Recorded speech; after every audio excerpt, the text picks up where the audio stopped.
అమ్మాయికి ఇష్టపడి శృంగారం చేశాక అది అత్యాచారం అవ్వదు అన్నటువంటి విషయాన్ని ఆ మధ్యన హైకోర్టు తేల్చి చెప్పింది. అప్పుడు దాని మీద చాలామంది కూడా అభ్యంతరం వ్యక్తం చేశారు. అమ్మాయికి ఇష్టపడటం ఏంటి అన్నటువంటిది. మైనర్ గాళ్ళు ఇష్టపడ్డా కూడా రేప్ కిందకు వస్తుంది.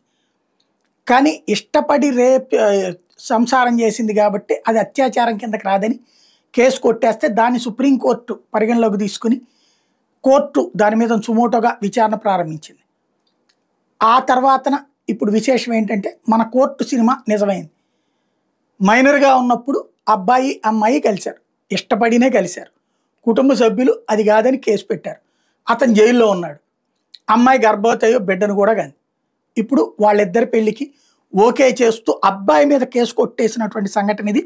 ఫోక్సో కేసులో దోషిగా తేలిన వ్యక్తికి విధించిన శిక్షను రద్దు చేస్తూ సుప్రీంకోర్టు అరుదైన తీర్పు ఇచ్చింది. ఫోక్సో చట్టం ప్రకారం బెంగాల్కి చెందిన వ్యక్తికి ట్రయల్ కోర్టు 20 ఏళ్లు జైలు శిక్ష విధించింది.